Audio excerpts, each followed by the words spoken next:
uno tiene que creer en alguien, o cada uno tiene su Dios. Los compañeros árabes tienen el suyo, los cristianos tienen otro, cada uno tiene su creencia, pero repito que siempre uno no puede guiarse por lo que cree, o como está de moda, que es un puñetero palabrejo que hemos acuñado, que dice uno supuestamente. Supuestamente es lo que yo no sé, lo que yo supongo, lo que me invento. Pero en nuestra cultura diaria, ¿cuántos años tiene usted? Supuestamente 20. No, tengo 20 años. ¿Y usted le han pagado? Pues supuestamente sí. No, le han pagado, no le han pagado. Repito, esa palabra que está tan de moda entre nosotros, supuestamente, mire, supone el que no sabe. Yo supongo que está lloviendo. ¿Y por qué supone? Porque me da la gana. Yo supongo que está lloviendo porque cuando entré aquí comenzaban a caer unas gotas. Entonces yo corrí para que no se me dañe el peinado. Porque fastidio me fastidia el peinado. Entonces he corrido y tal, pues no tenía un paraguas o algo para cubrirme. Entonces yo ahora me preguntan, Gustavo, ¿está lloviendo? Supuestamente. Supuestamente es lo que yo no sé. Pero como nos han enseñado, los términos que uno usa lo esclavizan. Uno es esclavo de lo que dice y como lo dice. Entonces, eso de que supuestamente, y usted tiene una hipoteca así, supuestamente con Caja de Madrid, ¿no? ¿Cómo que supuestamente? Y usted ha pagado la hipoteca supuestamente. Eso es una desgracia cuando va a un juicio. Pero le pregunta, ¿usted está al día con el alquiler que le cobra el señor? Supuestamente sí. Pues eso quiere decir que no sabe si está al día con el pago de la renta. Y entonces el juez le declara el desahucio. Entonces hay maneras de hablar de nosotros los ecuatorianos, los bolivianos, los peruanos, que ya los españoles también se han contaminado y ya hablan de supuestamente. Los jóvenes, supuestamente, vamos a decir supuestamente no. Sí o no sé. Sí, no o no sé. Y es mejor decir, no sé, a suponer. Entonces nos hemos vuelto brujos, adivinos, y como vimos en la brujería del adivinato, pues no concretamos las cosas. Entonces, eso como una norma de seguridad personal. Nosotros somos ciudadanos, todos nosotros, pero nosotros venimos de países, ustedes y yo vengo de Colombia, vengo de México, vengo de Libia, y venimos de países donde objetivamente nos enseñan a tenerle miedo a todo. Y a creer que un señor que se pone corbata como la que yo tengo es un señor muy importante. A creer que no sabemos nada y que el que sabe es el doctor. En Colombia había un lustrabotas envolando ladrillo de juzgado de la Dirección de Instrucción Criminal. Me fui puse el pie ahí para que me envolase los zapatos. Y me dijo, ¿y qué más, doctor? Le dije yo, ¿y usted? Le dije, ¿y por qué me dice doctor? Dijo, porque doctor se dice a cualquier hueputa en este país. Es decir, eso, ese embolador, que allí llamamos lustrabotas o embolador, ese señor, pues como está limpiando de las patas al que llega allí, objetivamente para él todos son doctores. Entonces, esa mentalidad nuestra del complejo, de que no nos dan una información, y entonces nosotros para todos necesitamos un abogado. Los compañeros ecuatorianos para todos necesitan un abogado. Puede que no tengan para comer, pero hay que pagarle al abogado. Nosotros lo que decimos es que no, que nosotros, los colombianos, los bolivianos, los ecuatorianos, los mexicanos, los brasileños, los panameños, los venezolanos, los cubanos, nosotros sabemos hacer cosas. y tenemos que aprender a hacerlas. Y tenemos que aprender a entender en lo que vivimos. Cuando nosotros llegamos aquí a este país,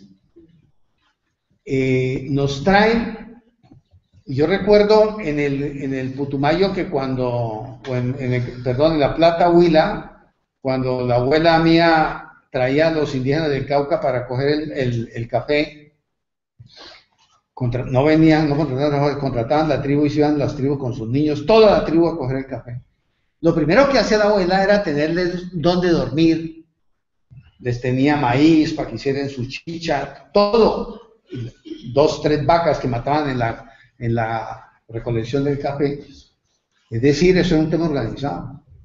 Aquí España demandó 8 millones de trabajadores y no sabía dónde iban a dormir, no sabía dónde iban, nada, esto es un desorden aquí. Aquí llegábamos y el uno iba, venga, acuéstese aquí en este sillón y al otro día le hacía mala cara y le echaba indirecta para que se fuese, iba cogiendo su mochilita y se iba a buscar otra pieza que le alquilasen, porque nunca nos dicen, oiga, váyase, sino que nos comienzan a hacer mala cara, porque no somos francos. Oiga, maestro, usted tiene mucho morro de estar aquí 3 días, busque para dónde irse, no, la cuestión. Entonces, nosotros venimos aquí, que le niegue el crédito a la gente, a los ciudadanos comunes y corrientes como nosotros, donde tener en Colombia una cuenta bancaria, si no tienes una nómina de más de X dólares, no te dejan abrir la cuenta, no te dejan, y si yo soy pobre y me paro en la puerta de un banco, llaman a la policía porque piensan que es que lo voy a asaltar.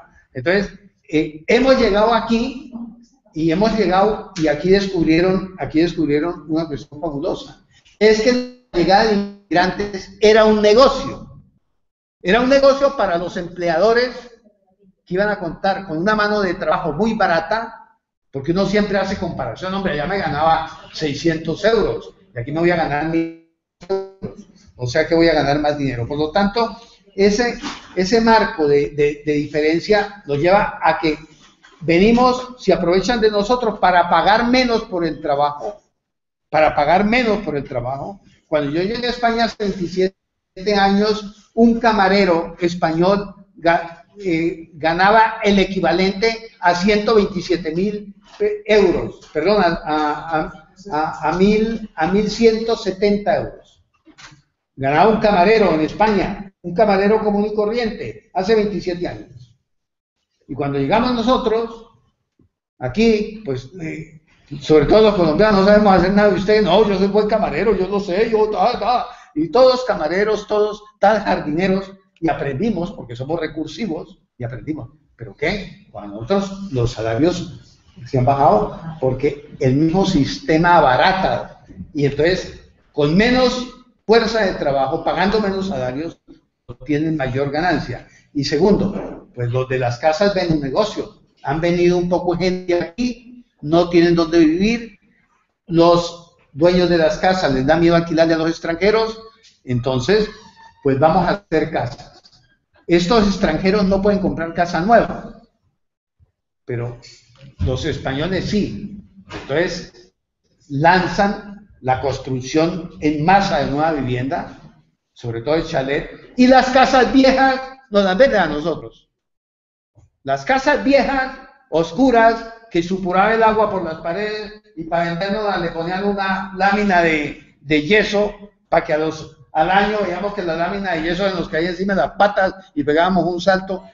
Todo esa situación es la que nosotros hemos vivido. Que las casas viejas, aquí hubo una revolución en la vivienda. Las casas nuevas las compraron. El mercado liberó a los españoles de sus casas viejas y les vendió. Los endeudó con unas casas nuevas y por lo tanto multiplicó por 2 el mercado inmobiliario. Nos han vendido unas casas viejas carísimas.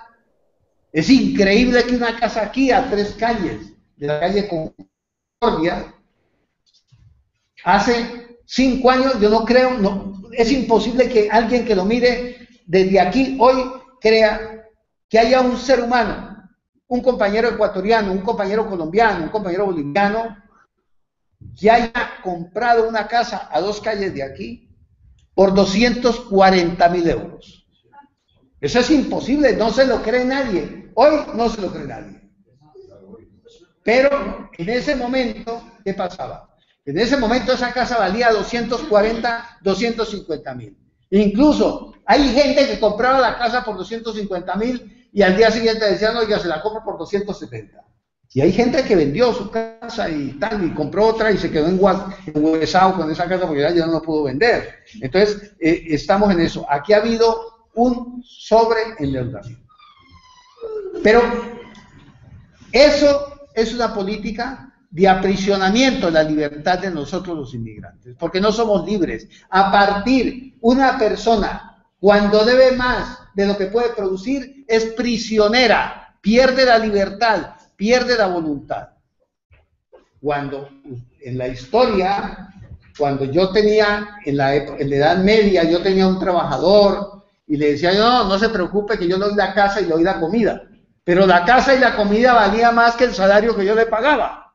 Entonces la persona se volvía esclava porque no se podía ir de mi finca donde trabajaba porque me debía 3 veces lo que ganaba. Entonces era un señorialgo donde el dueño de la casa, el amo o el dueño de la finca, pues esa señora esa familia no tenía con qué pagarle. Entonces el señor se hacía dueño de la familia, porque esa gente no se iba a ir de allí. Así nos ha pasado a nosotros. Hemos comprado unas casas con sueldos de 800 hasta de 1.000 euros y nos hemos comprometido a pagar hasta ganando 800 a pagar 700 y 900 euros.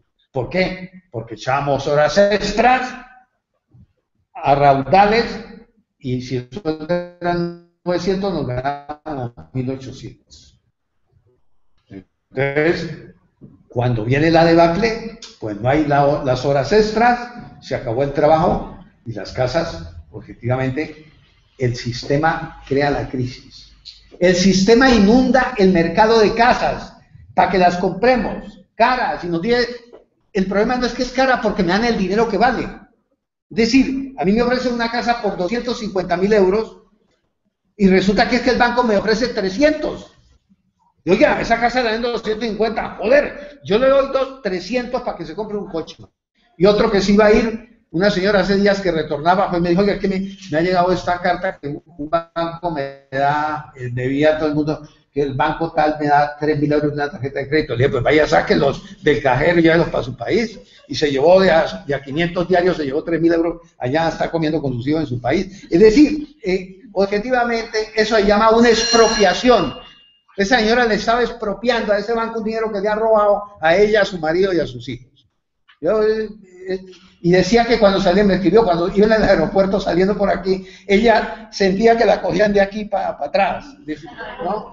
Y cuando en el avión subió un señor a mirar así, ella pensaba que era que le iban a detener. Entonces, esa situación de sobreendeudamiento nos ha quitado la libertad y nos ha quitado la tranquilidad, y nos ha quitado la convivencia, nos ha hecho que se rompan relaciones, afectos, matrimonios, porque los hombres queremos mucho a las mujeres, pero cuando la economía se jode, el primero que huye es el marido. Los maridos somos muy cobardes. El primero que comienza a echarle lengua a la mujer porque va mal las cosas es el marido. Y usted le va mal porque yo no quería, claro, como usted le manda dinero a su mamá y entonces no hemos ahorrado, entonces vienen todo. Cuando las cosas se joden, todo se jode. Entonces, ¿qué ha habido? Pues que objetivamente emprendimos un sobreendeudamiento y perdimos la libertad personal y la libertad económica y la independencia económica.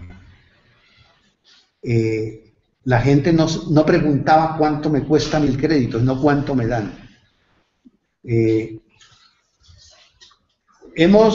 Y entonces nos dan el dinero y no preguntamos cuánto nos cuesta. Entonces era un tema irracional. ¿Qué ha habido? Pues que nos prestaban un dinero, íbamos al préstamo hipotecario y nos decían, tarjeta Visa, oro. Joder, tarjeta Visa, oro. Y cogían esa tarjeta y compraban con esa tarjeta todo. Todo. Para echar pacha en la tienda sacan la tarjeta Visa, oro. y pague ¿cuánto? El 24,50%. Y la gente no sabía. Yo que he sido el primer crítico con ustedes, después de criticar a más de 1000 personas que pasaban por la consulta, me fui a mi casa y me di cuenta que yo también tengo una tarjeta de esa y que también me estaba pagando el 24,50 y he liquidado lógicamente esa tarjeta no la pude en un mes, pero la liquidé en 3 meses. Objetivamente, ¿qué es? Que ha habido un abuso en el consumo.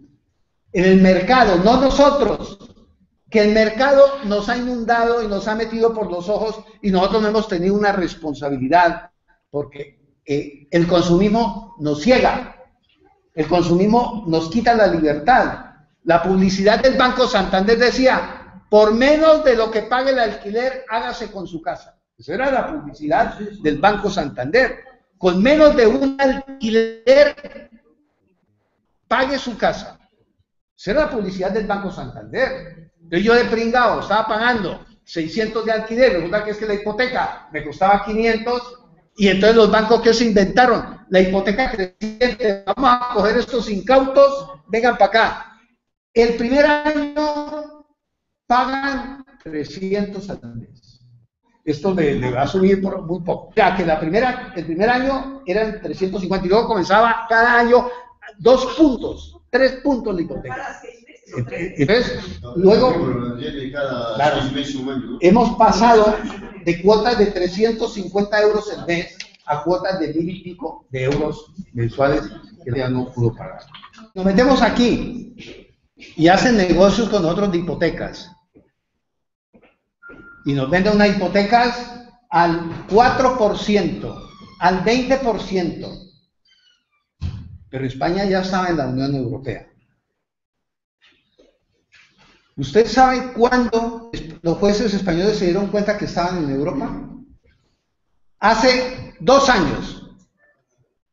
Que los jueces españoles, los jueces que son los tíos cultos, que dicen, se dieron cuenta que vivían en Europa y que había unos derechos de los consumidores.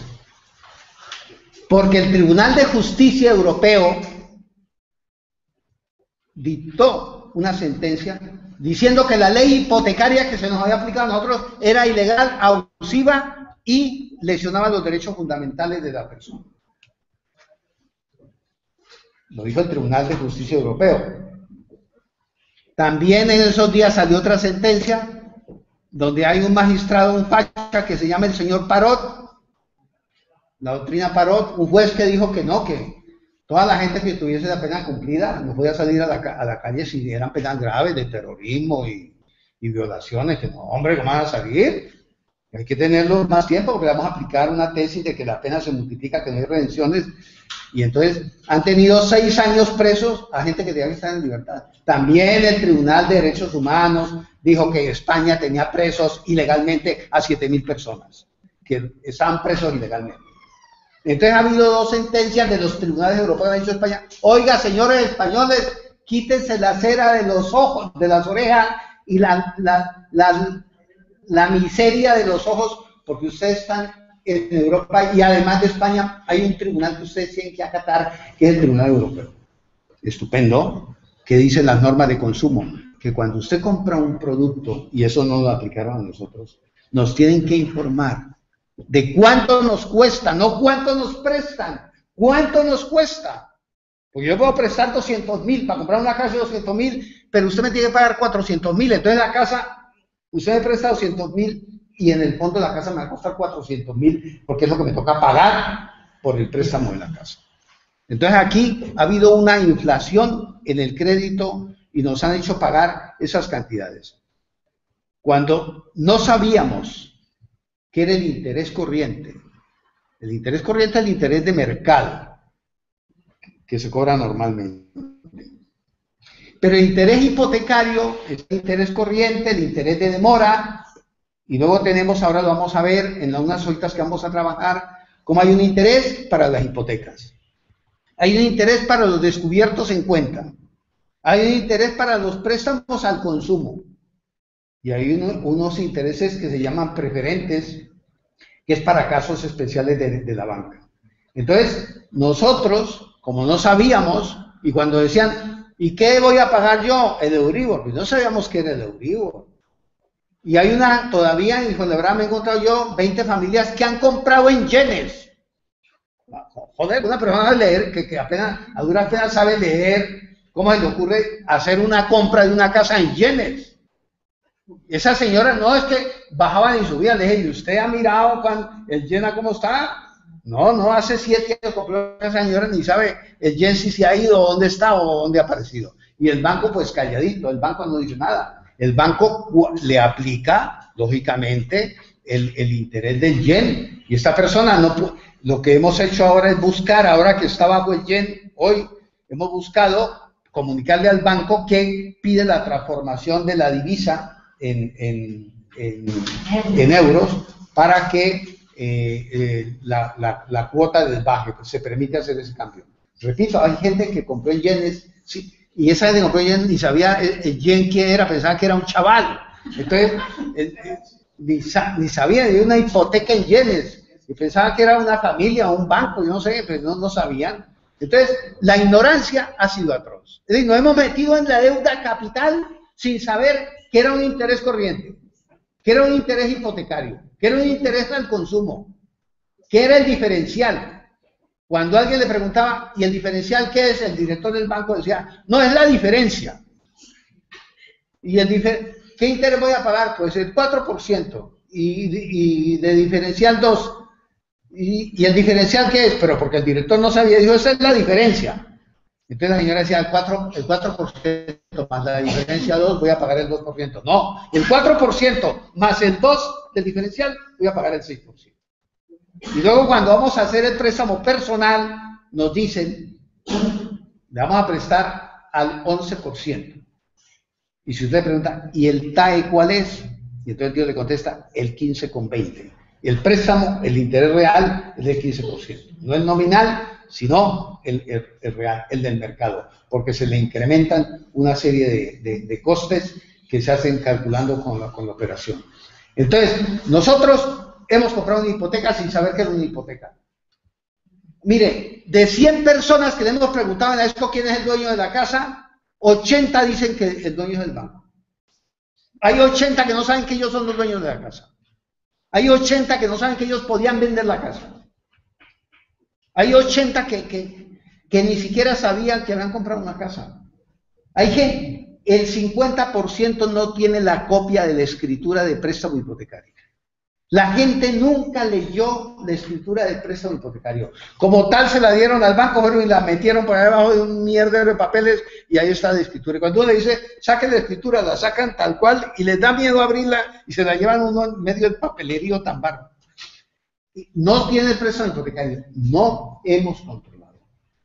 Entonces, repito, no puede uno andar por la vida de esa manera confiándose en que este señor que me va a hacer el préstamo es que me lo va a hacer de buena fe. Tenemos que entender que los bancos se lucran del dinero de nosotros. Los bancos, el día que saquemos todos los dineros, se acaban los bancos. Por eso, los compañeros chinos yo les admiro, porque los compañeros chinos tienen el dinero, no digo dónde lo tienen, pero lo tienen muy cerca de donde están ellos. Los chinos tienen el dinero con ellos. Y el día que allanaron a un amigo chino, aquí en Fuenlabrada, le encontraron 90 millones de euros en efectivo, en billete. ¿Y qué pasa? Ese señor mueve 1 millón de euros a la semana. Y no puede tener 90 millones en unas cajas. Y la policía... No, eso es sinónimo de mafia. Pues mienten. Lo que ellos quieren es que ese dinero, ese señor le esté pagando intereses al banco. Que se lo ponga para el banco, coger esos 90 millones de dólares y prestarle y cobrar el 8, el 10 o el 12%. Ese señor lo tiene allí y él le presta a sus chinos. O me presta a mí, hay veces me presta a mí para tomarme una cerveza, me invitaba a una cerveza. Pero el señor no es un delincuente porque tenga 90 millones de euros, ahí es la cuestión. En primer lugar, porque ¿quién ha dicho que es delito tener el dinero en la casa? Los bancos no son para nosotros los pobres. Los bancos son los enemigos de nosotros los pobres. Es que llegamos aquí a España y nos volvimos de la highlight. Yo cuando vine hace 27 años iba y pagaba el agua, la luz, el teléfono en una oficina. Yo iba. No, ahora es por banco, yo soy muy ocupado, entonces que el banco se entienda con todos los que me cobran a mí. Entonces ya tenemos un banco que nos representa y que coge el miserable sueldo y nos paga los recibitos y por eso nos cobra unas comisiones y unos intereses, nos cobra cuenta de administración y gastos de correo. Y nunca nos envían una carta pero nos cobran. Entonces repito, nos hemos metido en una dinámica de endeudamiento en donde, y fuera de eso, nos han dicho, oiga, usted quiere esta casa así, pues vaya, salga a la calle con esta pistola y traiga dos para que firme con usted. Entonces la persona se ha ido a decirle a su hermana, ay hermana, es que yo iba a comprar una casa, y la hermana que no ha querido problema, hermanita, con una casa, iban al notario y decían, no, esto es por un tiempo, luego usted queda libre, firme aquí. Entonces hemos engrampado a la hermana, a escondidas del marido, que eso se da mucho, o al marido a escondidas de la mujer.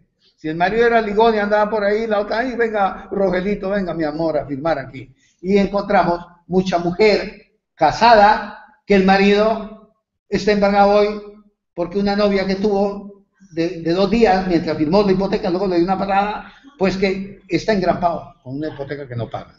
Y también mujeres que lo han hecho también, no que los únicos son los hombres, las mujeres que se nota menos, o uno lo comenta menos, pero también lo hay.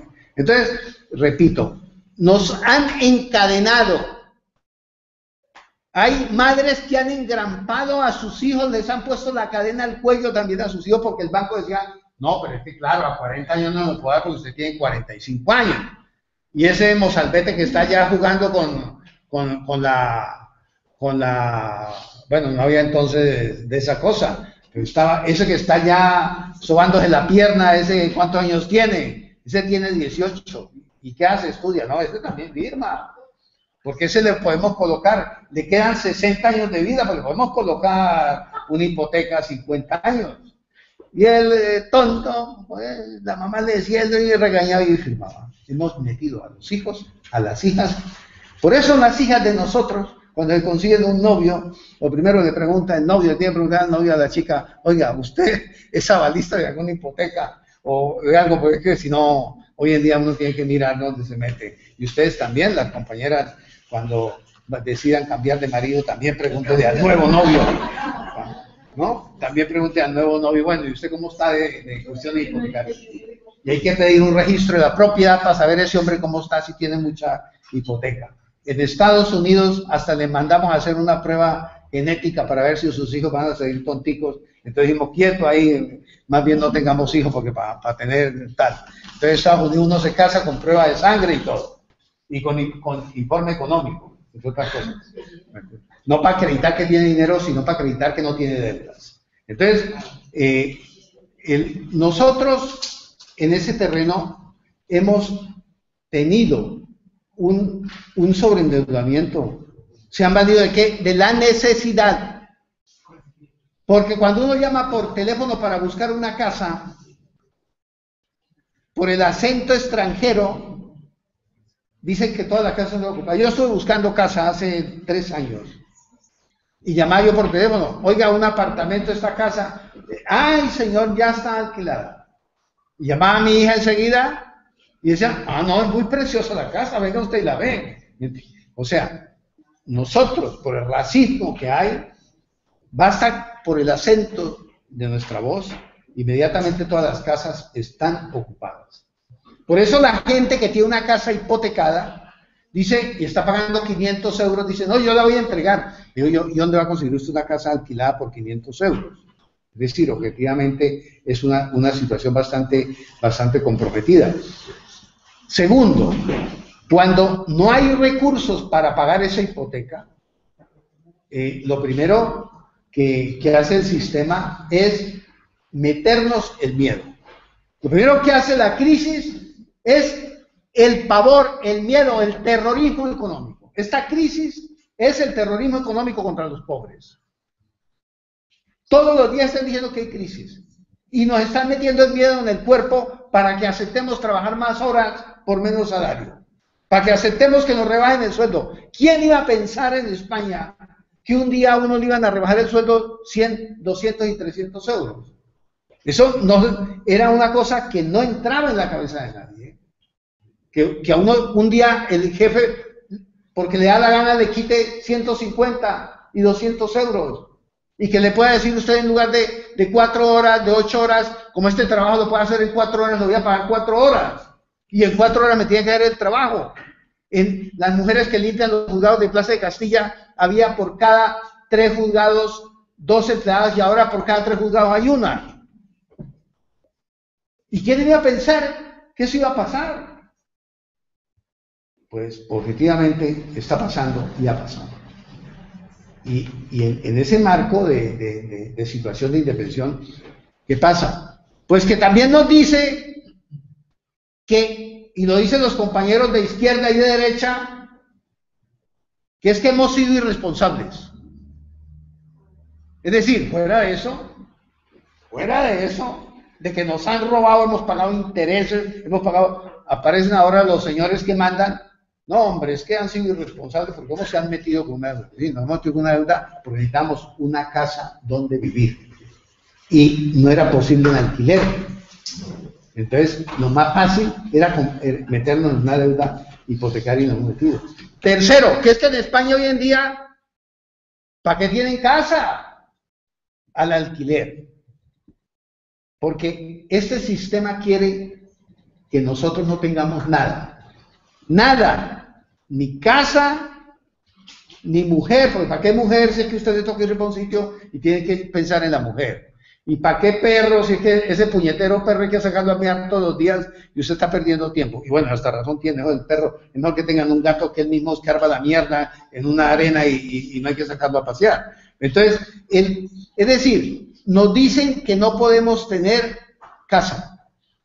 Porque el gran problema de la economía española es que la gente no quiere ir a trabajar fuera de donde vive, porque como tiene casa, entonces hay que quitarle la casa a la gente para que puedan ir a trabajar donde haya trabajo. Se trata de liberar al trabajador de la casa. Y también de la ropa. Ay, oiga, ¿y usted para qué ropa? Que tampoco ropa, hermano, ande en peloto. Y entonces cuando ande en pelota, usted viene a trabajar a mí, yo le doy la ropa para que se vista, entonces le cobro la ropa.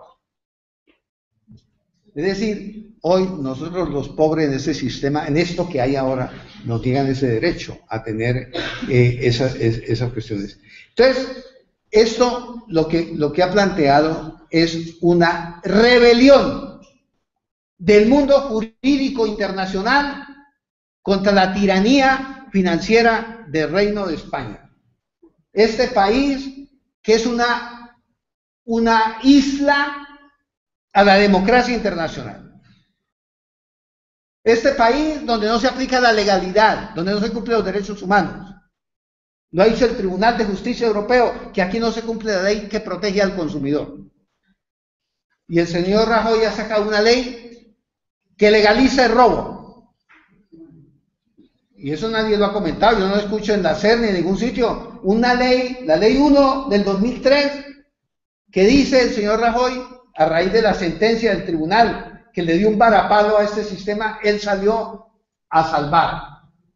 Y dijo que los bancos, cuando un juez, los jueces europeos, los demócratas, dijeron que cuando se declara nula una cláusula, se tiene por no puesta. Y como se tiene por no puesta, el banco pierde todo lo que yo haya pagado. Me lo tienen que devolver. ¿Me entienden? Por ejemplo, si me han cobrado a mí la cláusula sueldo del 3,50, toda la vida del préstamo, 4%, y el juez declara nula esa cláusula, ¿qué quiere decir? Que todo lo que yo he pagado de esa cláusula que declara nula, el banco me lo tiene que devolver a mí. Todo el dinero. Y el banco pierde todo. No puede decir, no, le cobré el 4, entonces ahora le voy a cobrar el 2. No, pierde todo, porque la cláusula es nula. Y el Código Civil español dice que una cláusula nula no surte efectos, no puede nacer al derecho porque es nula, porque es violadora de la libertad y la igualdad. Entonces, esas cláusulas. Entonces, ¿qué dice el Tribunal Europeo?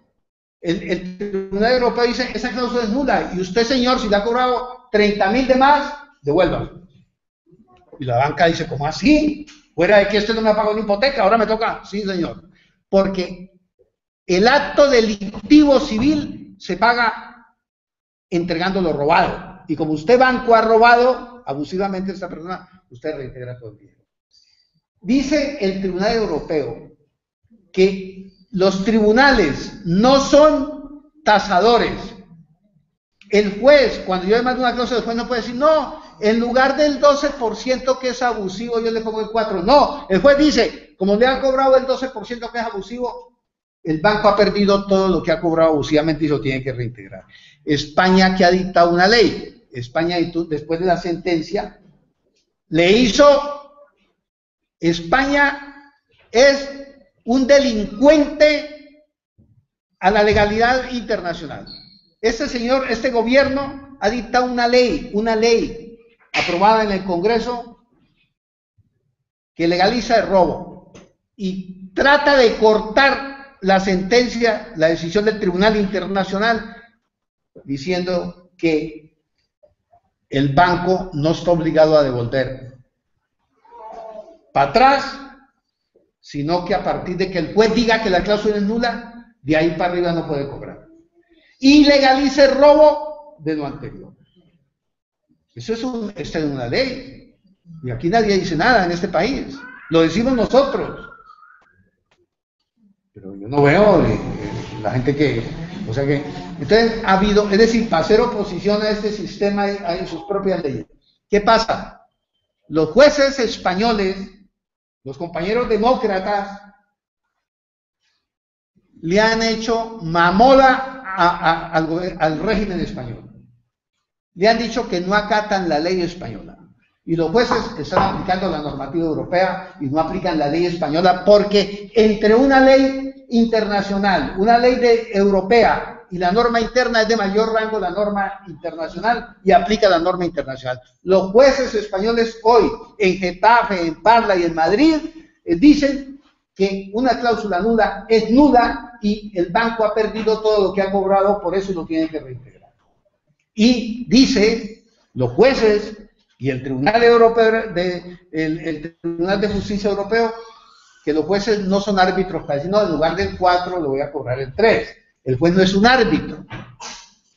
Si yo te presto a ti ahora 10 euros, compañera, y te los presto al 20%, como eso es un abuso, esos 20 que me ha pagado usted de intereses los pierdo yo todos. Y el juez no puede decir, no, hombre, el 20 fue mucho, Gustavo, pero yo voy a decir que sea el 8. No, no puede, porque el juez no es un árbitro. El juez decide entre lo justo y lo injusto. Y declarado lo injusta una cláusula, se plantea la nulidad absoluta. El juzgado 99 en una sentencia que hemos ganado en el ayuntamiento, AESCO y el ayuntamiento de Fuenlabrada, hemos ganado una sentencia donde el tribunal dice que los avalistas no están obligados a pagar la deuda que quede pendiente del banco. Es una nueva sentencia de hace 8 días. O sea, estamos haciendo la revolución en los tribunales porque aquí no hay partidos políticos que hagan un cambio. Estamos haciendo la subversión en los tribunales. Y los abogados que hay abogados que, y usted va, ay no, pero si usted ya firmó una escritura, ¿qué hacemos? Ese es un abogado, eso no es un abogado, ese es un picapleitos. Es decir, nosotros lo que hacemos es tratar de cambiar la ley que hay, luchando todos los días, metiendo, luchando contra eso.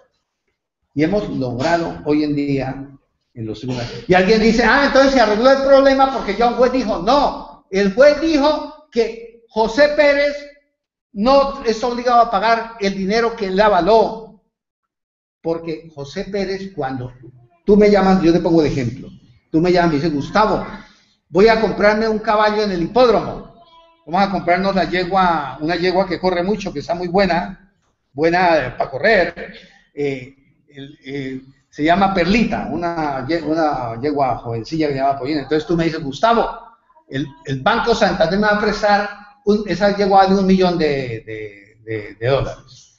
Tú me dices, Gustavo, el banco me va a prestar $1 millón de dólares para comprar la potranca esa. Entonces yo voy con usted de aval, yo voy a servir de aval. Entonces yo voy y le digo al banco, ¿cuánto le van a prestar? $1 millón de euros. ¿Y cuánto vale la yegua? Vale 100.000. ¿Y el banco en cuánto tasa la yegua en tanto? ¿Seré yo idiota para servirle de aval? Si es que la yegua no garantiza el préstamo. Si el préstamo es por mayor dinero, yo voy a responder por el préstamo. Y usted está dando en garantía la yegua o la potra esa. Entonces, esa potra vale 90 y el préstamo es por 150, pues quiere decir que la potra esa no sirve para garantizar el préstamo, porque vale la mitad del préstamo. Entonces, la sentencia del juzgado 99 de Madrid, que nos da la razón, dice: cuando el señor José Pérez, y es el nombre del señor, no está aquí, cuando el señor José Pérez acude a avalar a su hermana, le pregunta al banco, ¿en cuánto ha tasado la casa, señor Banco Santander? Y el Banco Santander dice, la casa la hemos tasado en 350.000. Y entonces pregunta el señor José Pérez, ¿y por cuánto es el crédito? No, por 200. Entonces dice, bueno, bien, le van a prestar 200 y la casa vale 350.000. Yo avalo, respaldo la operación porque hay 150.000 que superan. ¿Qué pasa? Que le meten la demanda a la hermana de José Pérez. Y a la avalista no le llaman al juicio porque no participa en el juicio. Y un día el señor José Pérez está en su casa, que es un pensionista, y le llega un embargo que le van a quitar 500 euros mensuales de su pensión. Y entonces le aparece en el juzgado, oiga, ¿qué pasa? No, que es que como usted recuerda que una vez fue y avaló y ¿sí? Pero es que la casa valía 180 y el banco le prestó 390. No, pero es que como es un juicio y nadie quería comprar la casa, entonces la casa se vendió por 90.000. Entonces José Pérez dice, ¿a mí qué me importa? Eso es un negocio que han hecho ustedes allí.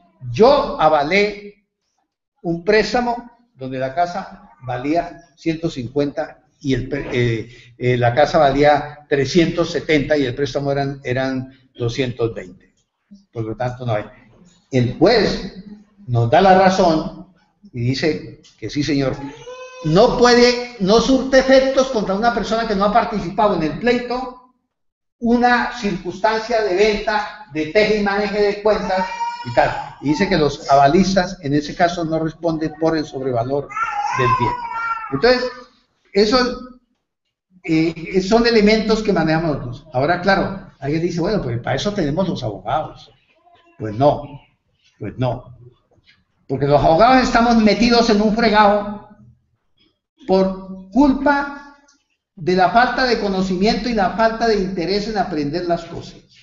Y nosotros estamos saliendo de una crisis. Hemos perdido la casa, podemos perder la casa, o podemos ir de avalistas perjudicados por otros créditos que hay. Pero lo que no podemos es salir de aquí sin aprender nada, sin saber por qué, y saber la responsabilidad que tenemos cuando contratamos algo. Desde la señora que nos va a vender un libro en la puerta, toda operación de compra-venta es una responsabilidad. Y nos jugamos el pellejo y el futuro. Eso no a andar comprando cosas.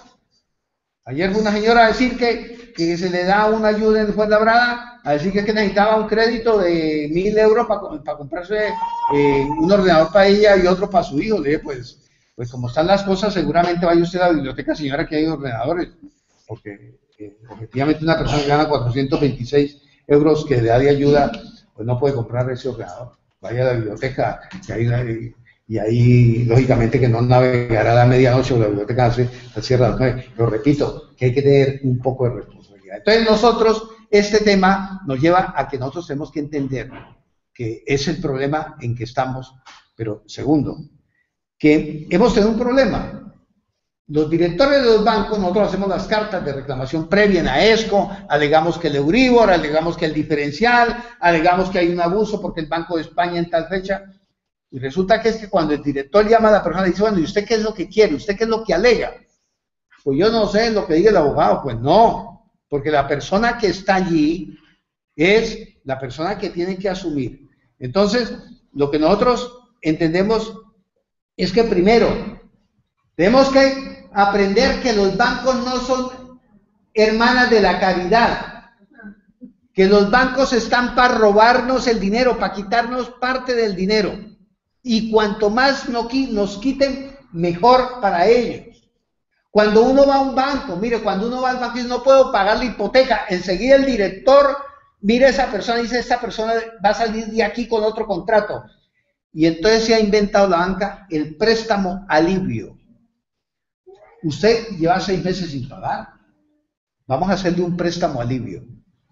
¿Qué le hacen? Un préstamo personal, si debe 3.000, le hacen por 10.000, al 13,50% cuando la hipoteca está al 2,10%, y le meten el dinero y le dicen, no, vamos a hacer un préstamo alivio, y pues, tapamos el hueco que tiene la hipoteca, y con el que quede, los 4.000 lo vamos a dejar allí de reserva para cuando usted no pague, nosotros vamos bajando de allí el dinero. ¿Qué hace el banco? Te está cobrando el 13,50 cuando usted únicamente ha dispuesto de la mitad del dinero, pero le está cobrando el 13,50 de todo el dinero cuando él únicamente ha bajado del banco una cantidad pequeña. Entonces, repito, préstamos alivio no hay. Cuando uno no puede pagar un préstamo con un banco, es mejor liquidar ese préstamo, o es mejor darse a la fuga, o es mejor quemar el banco, o yo no sé qué. Pero, bueno, eso que pasa en España, eso que pasa en España, pasa en Ecuador, y todos esos banqueros estaban asilados en el Perú. O esto pasa en Colombia y la cosa es a otro precio. Es decir, esto pasa en Francia y los campos elíseos meten 2 millones de personas. Lo que pasa es que en España no ha habido eso porque los sindicatos participaban en el gobierno de la banca ladrona. Y los sindicatos tenían 3 delegados que cobraban 150.000 euros al año por ir a 2 reuniones semanales. Yo tengo un amigo que por acá en este barrio, que era delegado de Caja de Madrid, y era el que menos, y cobraba 1.300 euros por ir a una reunión al mes. Entonces, y era veedor de Caja de Madrid, y yo decía que no tenía ojos porque no veía lo que estaba pasando. Entonces, repito, nosotros tenemos un problema endémico aquí, y es que cuando los sindicatos, los que representan a los trabajadores, se meten a participar en los organismos de los especuladores, pues ¿a quién van a favorecer? A los especuladores, que no han dicho nunca nada.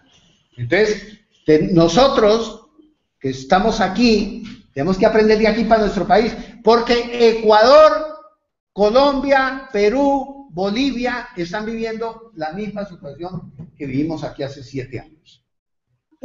Dinero para todo el mundo se está endeudando. Si uno va allí, pues tiene otra actitud de responsabilidad. Entonces, ahora lo que vamos a hacer en esta... Vale, compañero, vale, muchas gracias por venir. Entonces, ahora lo vamos a hacer en grupos de 5. Aquí hagamos unos circulitos de 5. Vamos a trabajar media horita en una cuestión de intereses. Vamos a hacer una especie para diferenciar el interés, el Euribor, el interés corriente, el interés de demora, y que sepamos cómo cambian las cosas, cómo se valorizan unos intereses y otros.